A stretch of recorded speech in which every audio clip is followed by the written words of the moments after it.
What's the Church of Scientology so afraid of? This is SPTV. Welcome, everyone. I feel like it's been a little while since I've done a proper interview. I don't know. Maybe it's just because I do so many videos every day. But I want to introduce to everyone someone you've been doing a channel for a while now, but this is the first time I've had an opportunity to speak with you on my channel. Gabrielle Toth from the Escaping the Cultiverse A. And, for anyone new to her channel, this is it, Escaping the Cultiverse A. Now, obviously, the A's on there because you're from Canada. Your Scientology Yes, I am. experience was largely in Canada.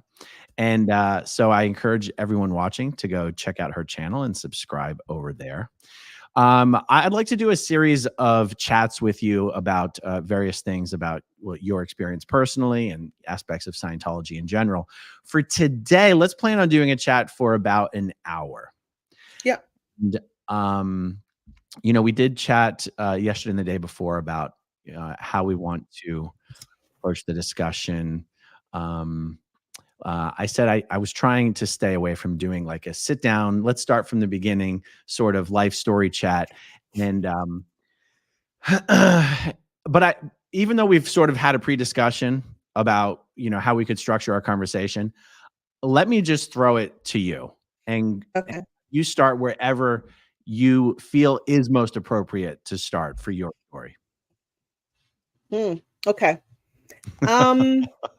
That's tough. I mean, we're talking like what, 26 or more years of being in Scientology, right?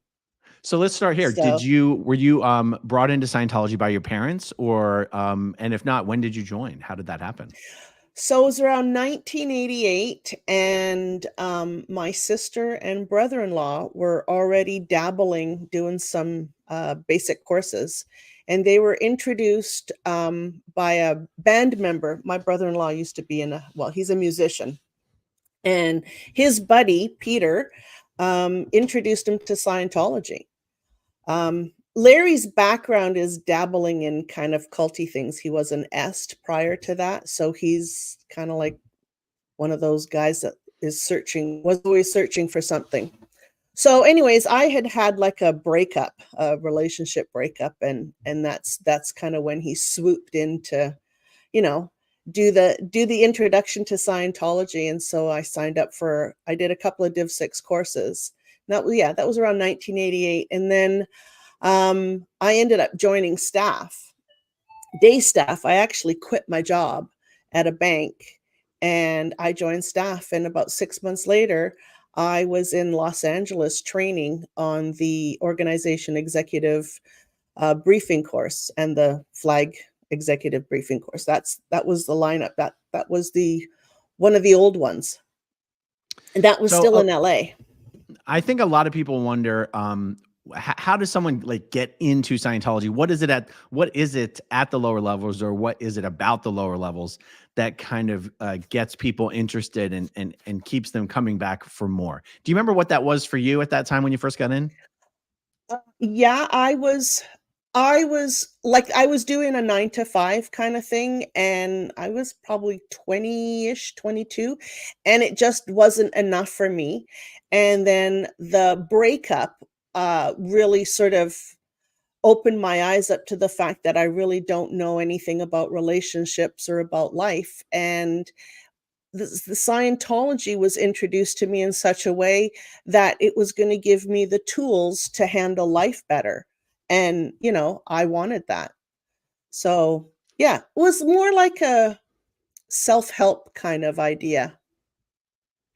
So in the beginning, would you say that, I'm going to use some words carelessly because it's not how a Scientologist would speak, recruiters, the people who are working on recruiting you, selling you, closing you to keep coming in, were they pitching it to you as like the antithesis of religion and belief and faith? Were they saying anything about the religious, spiritual aspect at all? No, I didn't even know what Scientology was. I had never heard of it. It was more being pitched to me like there's tools to help you in life. And it was done very low key. There was not a lot of pressure. I mean, this is back in like the late 80s. So it wasn't like super hardcore, and it was for me it was a welcoming environment. Okay. It wasn't Okay, good. anything hardcore, hard pressure, like sales pressure. No hard sell. Okay, so you get introduced, it's basically a self-help tools to handle life kind of thing. How are you Yeah. convinced to join staff? I think that's it was introduced and presented as getting executive training. So there was no sort of spiritual Scientology, anything like that. It was purely get ahead in your career. Now I never went to college. So and I really wanted I liked admin. And I was always wanting to be more of an executive in an office kind of thing. So it was, it totally appealed to me. Go down to Los Angeles, and who wouldn't want to go down to Los Angeles and become an executive? And that'll help you, you can come back and be on staff, and then you can also get a job. I mean, it was never like, you're going to make all this money in being on staff. It was like, you can be on staff and then go and get whatever job you wanted. The world was your oyster kind of thing once you got trained. Was there even a component at that time of saving the planet, clearing the planet, getting everyone up the bridge? Why that was important from like a prison planet perspective? Was any of that coming No, into play back then? no, nothing. Interesting. It wasn't like that. Interesting. It really wasn't until I was down in LA where I got a taste of it. Because yeah, anyways, my first book was Have You Lived Before This Life? And that was the first Scientology book I read. And I was like, oh, this is interesting. That's what actually kept me going. It was really fascinating. It was Oh, just is that so out right? there. Yeah. Were you like, what does this have to do with executive training? Well, once you get to LA, that was like a real culture shock to me. It was the first time I'd ever left home, ever been on a plane. Um, and it was me and this other guy that went down, and like Scientology in Vancouver is like about this big, right? And you're driving into LA, and I see the big, huge sign at CC, and I was like totally overwhelmed. So that was like a huge reality adjustment for me. And then you basically become a Sea Org member when you're on training, right? More or less. Yeah, that's true. Yeah. Yeah. That's true. When we chatted the last couple days about what we wanted to cover in our first chat, Hmm. uh, I, we spoke a bit about like if I look at my story, I can, my story starts from when I was very young. By the time I got out of Scientology, I was 34.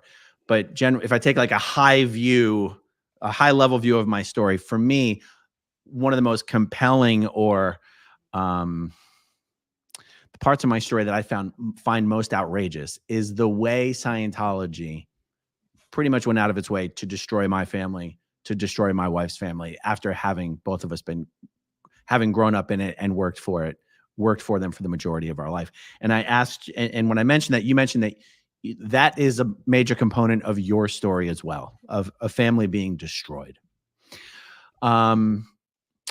How do you think is the best way for us to go from your entry into Scientology, your experience joining staff pretty quickly, going for that executive training, and going from there to the point where your family is now experiencing what I believe every Scientology family will inevitably experience, which is the destruction of the family unit because of Scientology's policies and practices? What's Yeah. the best way to get there? Um, I actually thought about this a little more after we spoke, and um, it actually starts. The destruction actually starts slowly, and like I'll give you an example. When my mom passed away from cancer back in 95, I think it was, um, you're already somewhat disconnected from your family because I was already on staff, and my mom has a major illness that ended up taking her life. And I already had the attitude that she'll, there's other lives. It'll be fine. She's just moving on. I mean, I was devastated, of course, but I would remind myself of this. So it sort of, you're already starting to sort of pull away from the whole idea of the family unit.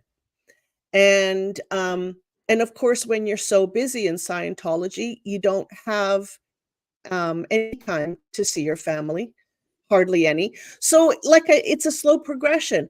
But what really accelerated everything was basically when my husband and I decided to leave. And I did my best to get my sister out, but that didn't work because she ended up turning me in to the ethics section. Actually, it was the executive director. And then Chuck had another friend that also, I guess, wrote a KR on us. So at that point, there wasn't even like, I was an HCO in the end, right? Hey, hold on one sec. I worked in HCO, so I dealt with justice and ethics actions, and it never even dawned on me that this would happen to my family. I helped people disconnect from other people because that was my job. If they were PTS, or or if they had to go down to flag for training and they had somebody who was antagonistic to them, I would help them disconnect from family members. So, but when the role was reversed, it was, to me, it was like, are you kidding me? This is actually happening. My sister is disconnecting from me. And that sort of started a whole domino effect of, she stopped talking to my father. Her kids started talking to me, so she disconnected from them. And yeah, and I mean, there's so many ins and outs of it. Like, my dad not understanding, like, why did she do this? Why is she not talking to me? So I had to explain what was going on, and he was like devastated. The hardest part, what ripped us apart the most was when my dad, he was basically very ill and he was dying. And I actually still have the text. I'm texting my sister saying, look, your dad is taking his last breaths. Would you please come and see him? And I had hoped so much that she would actually just put Scientology aside and just come and see her father. It was just like devastating. Like, how could you not see your dying father? So and he wasn't even, he had never been a Scientologist. No, he was very antagonistic, throughout our entire time in Scientology, because he obviously knew what was going on. He even visited, he actually was in a golf tournament in Los Angeles while I was training, and he actually came into the HGB and found me. Very resourceful dad. But, like, he hated Scientology because he also saw what it was doing to us. So even though he was antagonistic to Scientology the whole time that you were in it and your sister was in it, she never disconnected from him until after you had left Scientology. Yeah, after we told her that, I said, I'm never going to walk into a Scientology org ever again. I'm done. And that was after hours and hours of telling her. I sent her the Debbie Cook letter, and she had so many disagreements. So that was what the crazy, I thought it was a slam dunk gonna get her out. No problem. And I was like so shocked. I had no idea that she was that deep in. Wow. So you said you got into Scientology in 88. You were 20 or 22 at the time. What year are we talking about when you consider that you left Scientology, and how did that happen? So I left in 2014. But in 2013, I got really sick. I was on post. It's a pretty rough and tumble post, right? And there was a lot of Which post again? Which pressure. was it? The has Hubbard Okay, and area sec. for the listeners, when we say HCO, that's basically the HR division of a Scientology org, and the HAS is the head of the HR division. So, and in Scientology, that's recruitment, ethics, justice, discipline, and reception and routing of dispatches and stuff. So, okay, so you were the head of Division 1. You were the head of HCO. Yeah. Even though I wasn't qualified, but that's another story in itself. Because I was an EST and I had blown numerous times. But you did EST? So that's Earnhardt seminar training. My only exposure to EST for a long time was growing up as a good little Scientologist. I was always told that EST was a squirrel. It was an offshoot. It was a destructive offshoot alteration of Scientology. There's a whole auditing program in Scientology designed to fix people who'd ever had anything to do with EST. And it's just considered it's considered just this horrible, horrible thing. And it's funny because I still have this carryover feeling like, ooh, that's gross. That's like, I still have something on it, Yeah. It's a squirrel group. In your experience, having done both, is it without a question an offshoot, an alteration of Scientology? Yes. Wow. Yeah, even in the list of qualifications for HCO, if you were an EST, you are not qualified. Wow. Well, that just shows how desperate. I guess that shows how desperate they were for people to work in HCO, right? Yeah, and I know how, and the meter does not tell the truth. No, it doesn't. Okay, so you were the HAS at Vancouver org. This is 2013, and you said you got ill. I think that's what you said. I got really sick. Yeah, I got really sick. I got what's called Graves' disease, although I didn't know what it was at the time. But it's an autoimmune disease, kind of like it's hyperthyroid. So your thyroid gland is creating too many hormones, and I was like dropping weight like crazy. I thought I was on this fabulous weight loss diet. But in the meantime, I'm like shaking like a leaf because it speeds up your metabolism, and I was eating like crazy and still losing weight. And I was on my objectives because that was like the new round of objectives just before the survival rundown came out. So I'm really sick. I'm working like I had my own cleaning business. So I'm doing that during the day. And then I'm on post from 6 to around midnight, usually every day, except Saturday and Sunday is a little bit different. So I'm starting to like shake and starting to feel really bad. And then there was just one day I had to stay home, and then I had to stay home again and again. And so I go to a doctor, I get the diagnosis, and I'm like, calling in going, sorry, dudes, I can't come in. You're going to have to, do it without me kind of thing. And I mean, that went on for a year, and I got put on a program and then sec checked in the end. Can you believe that? You're like interrogated because you are sick. Like, who does that? And I was actually interrogated. This was a bit of a surprise by the flag trained class 8 senior CS, who never does stuff like this, right? She would, I'm just like another staff member. So it was very unusual. I suspect it was because they didn't want to lose me.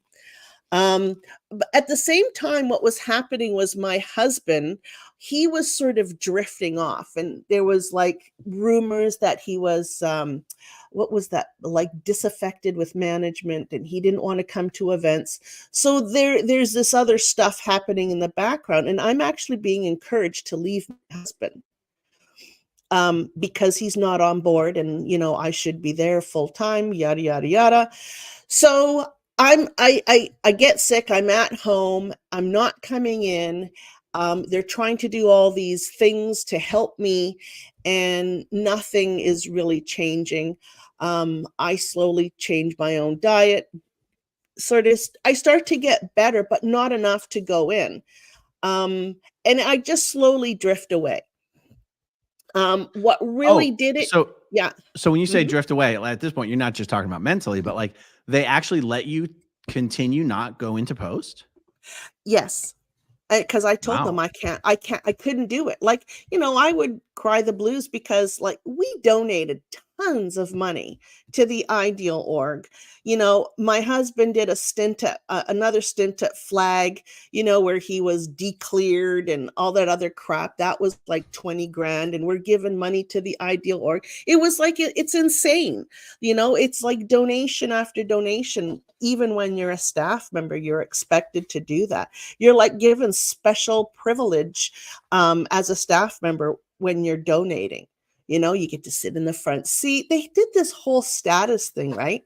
They were even asking us to, like, when the humanitarians, the guys that gave like $100,000, when they would come into the org, they would, we were supposed to like greet them with humanitarian rock call. I was just like, this is closer No. to the end. I was just like, I'm gonna throw up.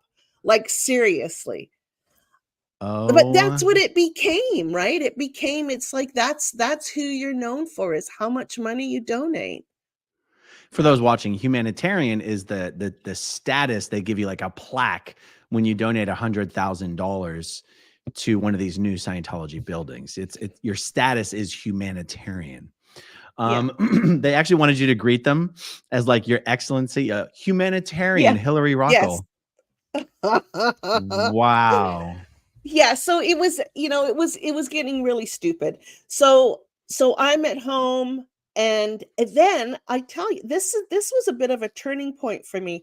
I'm a fan of Dancing with the Stars. And I just happened to watch Leah Remini when she was on Dancing with the Stars. And Oh my God. she was like letting her rip about the church, right? And I was like, oh my God, what a bitch. This is like one side of me going, I'm by myself at home. And then the other part of me is going, wow, that's kind of interesting. So, I mean, there was a seed planted there. Anyways, so I get this at the very end. What put me over the edge was my husband. We got into this huge argument, and I was still not on post, and I was trying to convince them that it would be best for me not to be on post, but just to go up the bridge. And I thought this argument with my husband was about an affair that he was having. And I was convinced he was having an affair because he was drifting away. And I said, like, what the F is going on? And he said, well, I'm done. And I'm like, what are you talking about? He said, like, I'm done. I'm never going back to Scientology again. And I'm like, I sat with it for a second, and then I went, yeah, so am I. It was like instant. It's like everything that had happened to us in the past, all the money donated, I had so much sec checking. It's just like disgusting. And the final straw was this ethics program that was written by Peter Byrne, the executive director, who I feel always had it in for me. And he wrote this ethics program that was like ridiculous. And it was meant to just kill me, basically. And I went, I'm not doing this. And that was it. I was done. And I was so relieved until we got declared. Until you got declared. How long did that take from? Matter of months. Okay. Because did you think I was that you would not get declared? The attempt was to be under the radar. Like, I didn't even know what this under the radar stuff was. Don't forget, I'm an HCO. I don't know this stuff, right? But my husband is like, on Marty's blog, and without me knowing, he did this for like 2 years. He was like on the internet, on Marty's blog, looking at stuff. Yeah. So he knew all this. And that's when he said, let's just sort of keep it under the radar. And, if I wouldn't have said anything to my sister, we still would have been connected, but she couldn't help herself. Right. Okay, there was a question there that I had. Oh, during the time when you were still on post as the Has and your Mhm. husband's drifting away from Scientology, you're being Mhm. pressured to divorce him. Are you telling your husband that this is what your org seniors are floating? Yeah. Oh, Yeah. Hey, there was some nasty little tricks done. First of all, the threat was if you don't go down to flag and get handled, I'm leaving you. That was something I was coached to do, and I did end up leaving the house, our place, for about 3 months or so oh because he wow. wasn't going down to flag. But you see, he wasn't quite out then. But then he goes down to flag, gets this non-clear R factor, and he's like, "That's fucking it." Right? It's like So hold on, 20 hold on, grand hold on. later. So he goes down there to get handled for being disaffected, and they're like, More or "Oh, by less. the way, you're not clear. That'll be $20,000, please." Yeah. Yeah.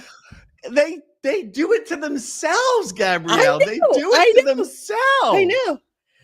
Yeah, Oh totally. my Like God. honestly, if I wasn't sec checked up the what, I probably would have still stayed. But that was really the deal breaker for me. Like, you're sec checking me, and I've been so sick. And I mean, you know what the interrogations are like, right? They're fucking brutal, right? Especially when they have a funny feeling that something is going on. It was like a tailor-made sec check from a class 8 that was trained at flag that apparently was also sec checking int staff. So she Mm, was a nasty piece of work. wow. What was her name Yeah. again? Shelley Hawkett. Shelley Hawkett. Yeah.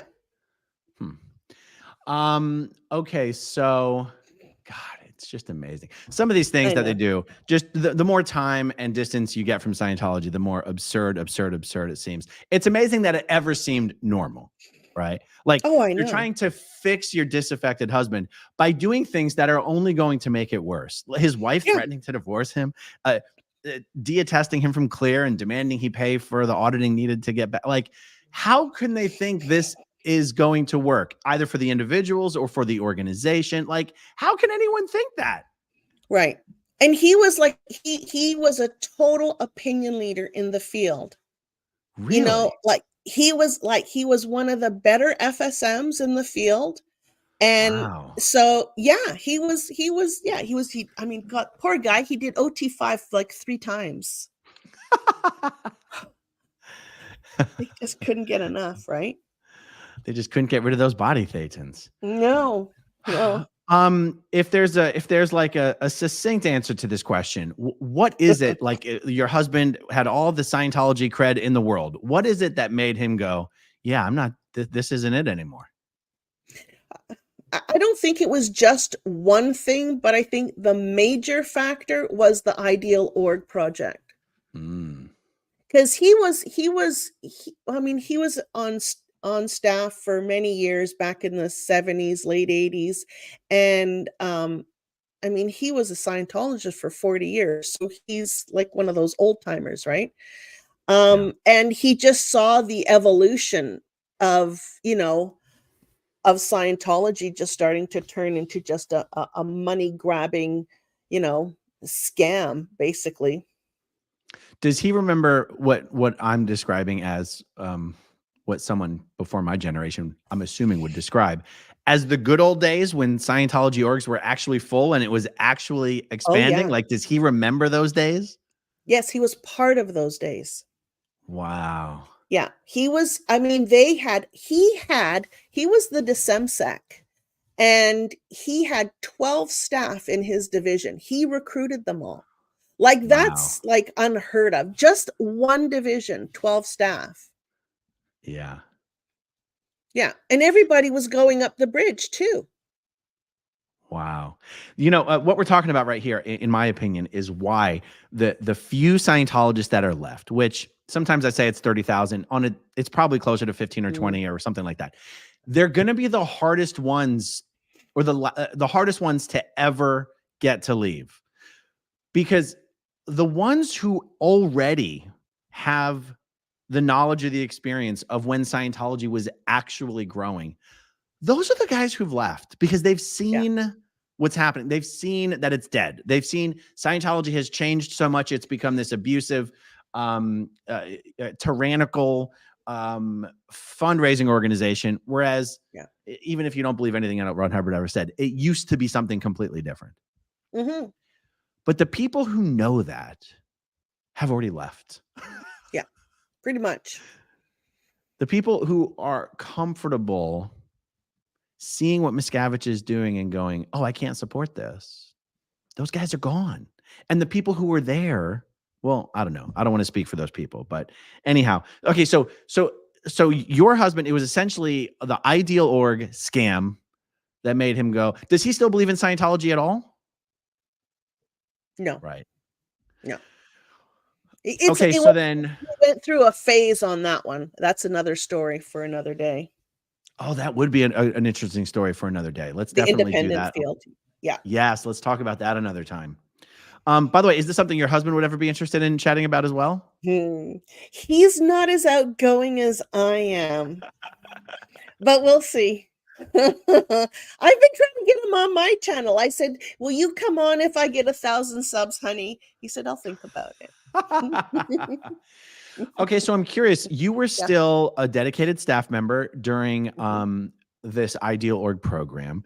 While you were on staff and he was drifting away, was he trying to get you to see it come over to his side, that this Ideal Org thing, everything has completely gone off purpose, it's all a scam, or was he kind of leaving you alone? He was kind of leaving me alone. Like we talked tons about this after, right? I think we stayed up for like almost 24 hours after we both decided to leave, and we just like talked a whole bunch of stuff.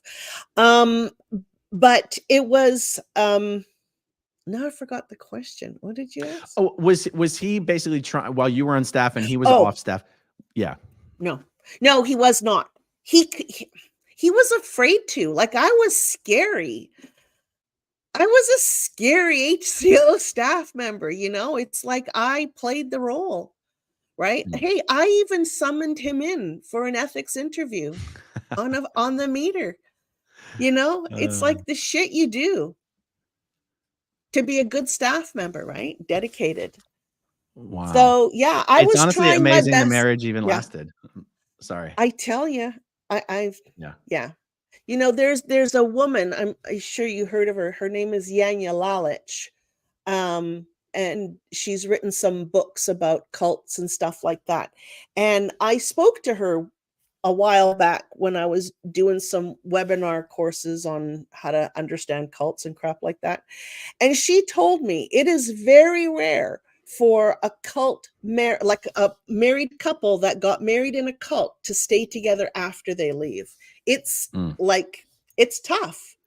I mean, honestly, we met in Scientology. We got basically set up, you know. Scientology was everything. That was our whole world. That was our reality, right? But fortunately, we're both Hungarian, so we're both pretty feisty and stubborn, and we get along really well for the most part. So, I mean, that's why we lasted, I think. That's great. Yeah. I derailed the conversation at one point, and I'm having trouble remembering where we were at. It was you. I think you said it was a few months between the time that we got declared. Something happened with the ED and the time you actually got declared. I think I asked you whether you thought that you were not going to get declared, and I forget what you said in response to that. I never even thought about it. Oh, under the radar. You were talking about under the radar. Under the radar. Under the radar. That's right. We were, yeah, exactly. So that's what he said to me. He says, let's sort of keep it under the radar. And I blew it on that because that's when I went to my sister. Like that was. Yes. So she narked, right? Okay, let's talk about that.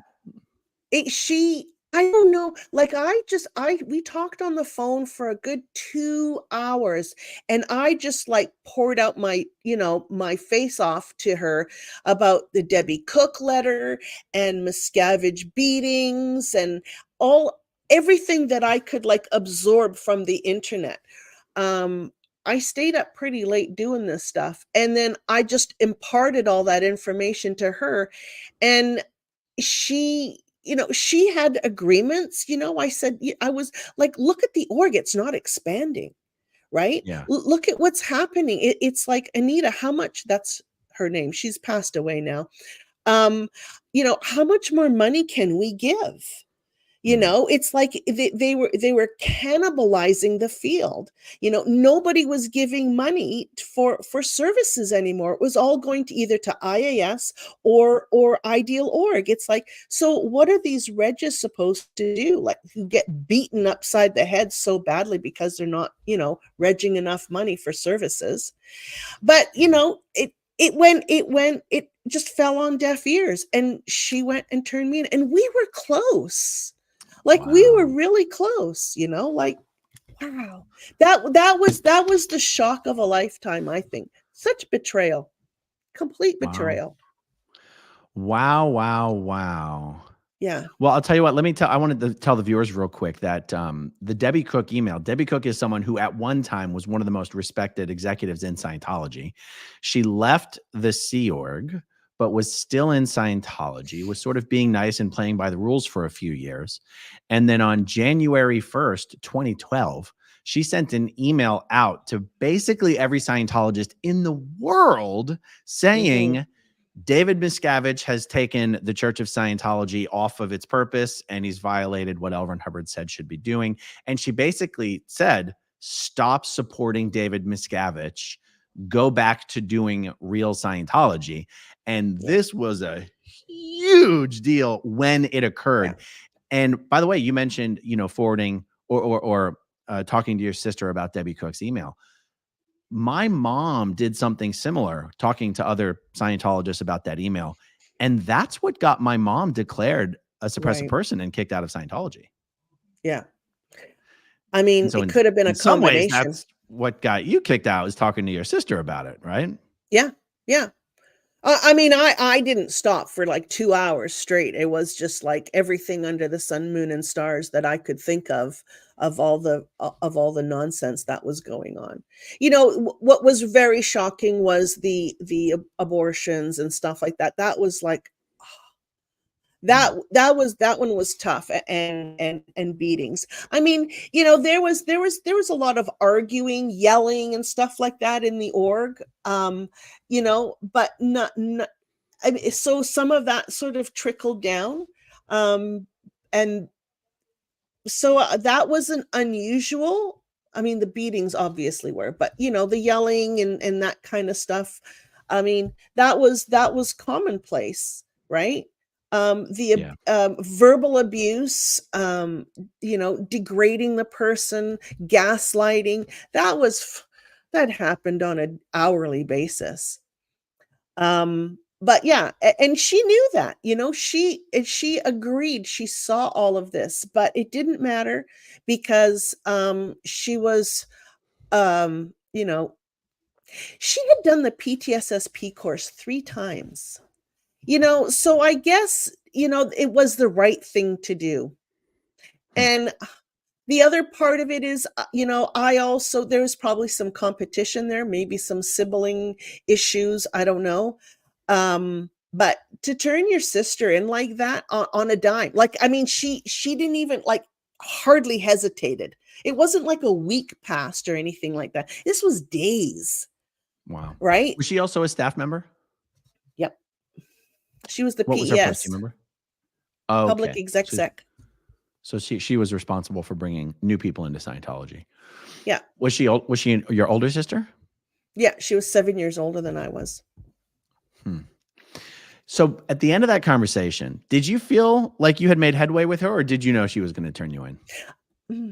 No, the turning in part, I had no idea. I was just like, she didn't say a whole lot, and I wasn't like, it wasn't. I noticed that there was a difference. There's something was up, and the shitty part was there was another friend of my husband's who was actually responsible for getting him out, and I had mentioned his name, and it sort of got through the grapevine, and he ended up getting declared as well, and his family. He had a daughter at Flag and stuff like that, and they disconnected from him. So I mean, there was like quite a ripple effect just from my 2-hour conversation of trying to get my sister out. But yeah, so I get a phone call from the ED. He's like, "We know where you stand. It's over to justice." And I was like, "What?" Like, okay, like, COMEV, is there going to be like a committee of evidence? Like, can I see a knowledge report of what this was all about? Nothing. We didn't even get an actual paper declare. We found out from a friend that they had posted our declare on the notice board in the org. Oh, wow. Wow. Yeah. By the way, if you're watching this video live right now, do us a favor and hit that like button, please. It does seem to help with notifications.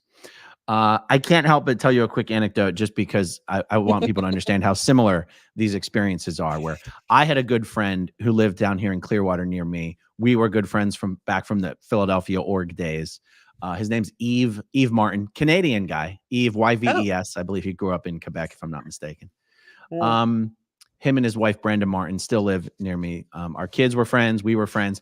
And, on my way out of Scientology, I spent a lot of time under the radar, like your husband did.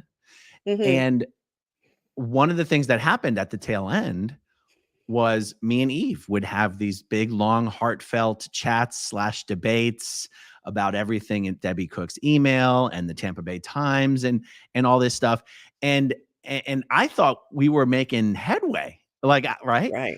But it turns out he was just having these conversations and debates with me to basically elicit as much as he could from me to see just how far down the rabbit hole or how far gone I really was, just so he could then turn around and report all of that to Scientology. And we were almost the best of friends. I probably had a couple of friends who I was closer with, but we'd hang out literally every week. Every week we'd hang out at each other's houses for hours. Our kids were besties. And his whole mission was just to juice me for as much info as he could so that he could turn it over to Scientology. That's so fucked up. That's how it is. There's no such thing as a real friend in Scientology. No, you find that out very quickly once that declare comes down. Like, there wasn't even an attempt to really recover me or handle me. It was always like, well, Chuck's the SP, you're just PTS kind of thing, right? And which is what I believe happened. Like, even after I had clients that were Scientologists, right? And Susan Kerr was one of my clients. You know who that is. I think Susan's, so my brother-in-law, Adam Tozier, is married to Holly. Is Holly Kerr, yep, Susan Kerr's daughter? Yeah, I think, Susan's last name used to be Burnham. Oh. Yeah, Doug Kerr. Doug Kerr isn't her father. I think it's Burnham is her. Oh, because I never knew her before she was married to my brother-in-law. So her maiden name might be Holly Burnham? Yeah. Okay. Yeah. So now Susan, the interesting part is she's DSA. She's like DSA PR. I always forget that. Yeah. So my sister-in-law's mother works for the Office of Special Affairs in Vancouver. Yep. Or used to. I don't know. I mean, this is 10 years ago now, I guess. And I mean, Susan is a peculiar woman. She's as sweet as pie, but like, to work in DSA, you have to be pretty slimy, So there's the two faces there, right? Oh yeah. Yeah. I mean, you're handling all the garbage. And it's kind of crazy in Scientology. You wind up with these people who are kind of good people who end up, I don't know, having this split personality where they're literally dealing. They know Scientology's dirtiest garbage, or at least we assume that they do. Maybe the DSA Vancouver only knows the garbage in Vancouver. Like there has to be there's probably still a lot of compartmentalization that happens. Yes. I see someone asking in the chat, what is DSA? So the DSA is the Director of Special Affairs. They are the head of the Office of Special Affairs. You'll hear us call it OSA because that's what they call it in Scientology. And that handles all the legal, the public relations, And they're the ones in charge of basically destroying Scientology's enemies as well. Yeah. Oh Like, yeah. I know that. So Mhm. when I was in Philadelphia, my mom was the senior CS. She was married to the DSA, Bruce Thompson. And I know for a fact from firsthand knowledge that Bruce would be assigned to go collect the garbage of people Scientology was investigating. Like, Wow. it's and in his day job, Bruce was a flight attendant. He was a flight attendant, but his job for Scientology was in part collecting the trash of the enemies that Scientology was investigating, like literally collecting their trash. Yeah. Yeah, my husband did a little stint in DSA too. Like, well, they sort of recruit people too. Like, look, because he's OT or was OT, they ask them to do like special little projects and stuff, and so he got to follow some psychs and stuff like that here in Vancouver, and just really yucky stuff. And even with like the Anonymous too, right? When we had them out in front of the org, they would put out the OTs and DSA would organize all that, right? Right. Okay. Let's wrap up today's chat with this, Okay. talking about this next topic. Let's explain this phenomena of you and your husband are already at a point where you don't want to be involved. You don't believe in it. You don't want to support the organization, but you're still very upset or objecting to the idea that they're going to officially expel you. Let's talk about what's going on there. I mean, there's the written words of L. Ron Hubbard that say what to do, right? Because I was an HCO, so I kind of suspected, okay, so this is how it's going to go down. You're going to get some KRs, you're going to have the committee of evidence, and then you're going to get, you're going to get expelled. But this didn't go that way. This was like instant declare. So when we found out, it was like there's no such thing as an instant declare. So we were like shocked, and we were like, this is outrageous. We were actually protesting, going like, what is this? And this was one of the things that probably upset us the most. It's like, give us our due, like, let us speak. Because if we were able to talk, I mean, we probably would have spread a lot of N theta in a ComEv and argued our point, right? So it's probably one of the reasons why they don't give you a ComEv. They don't want to hear you. They don't want anybody to hear you, because the committee of evidence is supposed to be a bunch of members of the church. Right? So you would be sitting there spewing this, Miscavige is a scumbag and blah, blah, blah. They don't want to hear that. That's what they want to avoid. And it never freaking dawned on me. So that's how that sort of played out. And then, I think also what may have sort of pushed it over the edge is we connected up with some other people, ex-Scientologists, who were in the independent field. So that didn't help. And I told my sister that too. And then I also connected up with another, he was the former CS, senior CS. His name was Chris Black. And he got declared many moons ago, right around the time of the golden age, the first golden age of tech, and he refused to go down to flag. So he ended up in the field auditing, whatever he was auditing. It was like Scientology pre-1980 or something like that. Again, it was part of the independent field. I'll never forget what he told me, because I was there when he got declared. I actually had to escort him to Toronto. That's where the Continental Liaison Office is, the head office for Canada. Yeah. He got escorted by 2 staff members on a plane to go get declared. And I'll never forget what he told me when I connected with him. He said, this field outside of Scientology is like the wild, wild west. So just watch out.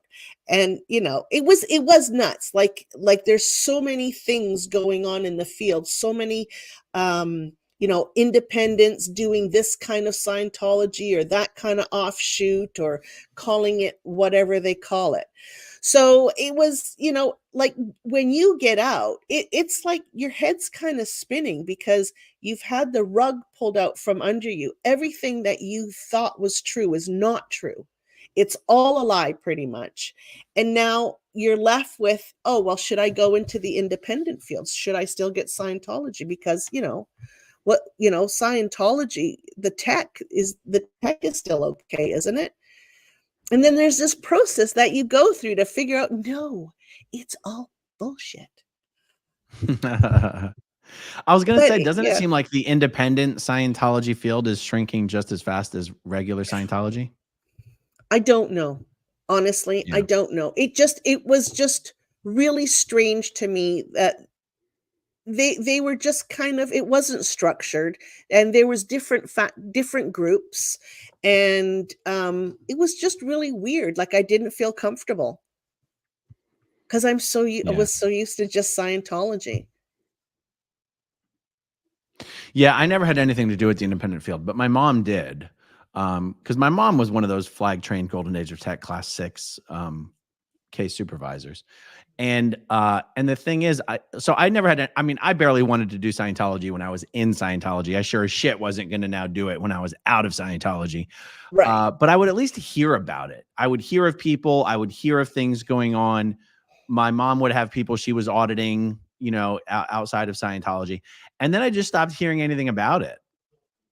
Like honestly, it might seem like, it just seems like there's nothing going on, and that's okay with me. I don't give a damn. I never understood why people would want to do Scientology after leaving Scientology, but that's just me. Honestly, I hardly did any actual bridge. I did more bridge outside of Scientology than I did inside, and I hardly did any. Most of my stuff that I got was like a lot of sec checking. That was pretty much it, and lower bridge. Couple of purifs, lots of objectives, and lots of, I was going to mention something, but it'll open a whole can of worms. But the thing is, with the field, it's a lot of the old time Scientologists. They're dying. They're it's like they're dying. They're old. So it's probably one reason. That's true. That's true. That is actually a really good point. Yeah. All right, let's wrap up this chat for now, and let's do a bunch more in the future. Here's one super chat that I saw come in. Does the U.S. not have the GDPR, data protection? How does Scientology manage to keep hold of people's details forever? I'm sorry, when I saw GDPR, I thought that was a German thing. So hold on, GDPR. Oh, General Data Protection Regulation. General Data Protection Regulation is a European Union regulation on information privacy. Yeah, the U.S. doesn't have something like that I'm aware of. And if they do, Scientology has the religious protection. Like the government doesn't have the ability, doesn't have any transparency, visibility into Scientology to see if they're complying with such rules. But I'm pretty sure Scientology doesn't have to comply with such rules, if such rules even exist in the United States. I don't think that they do, but I'm not an expert. Do you have knowledge about this? Yeah. Yep. Okay. I do know we obviously don't have tax exemption here in Canada. Oh, there you go. That's interesting as well. Jamie Dodger says, how lovely is Gabrielle? Keep up the great content, Aaron. Well, guys, for anyone joining us newly, here is Gabrielle's channel, Escaping the Cultiverse, and you can find her over there. And I wish we could go longer for today, but I've got to be somewhere in an hour, and I have tons of things I have to get done before I can leave the house. So this has been a great first chat. I'm glad we did it. Me too. Thank you, everyone, for joining us this afternoon. Thank you, as always, to everyone who watches until the very end, and we'll talk to you soon. Okay, if you want to see my rock and roll songs, click right on this guitar. And if you want to see a different one of my videos,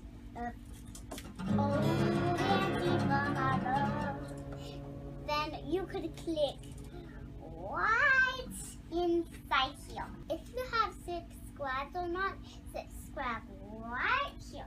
Bye.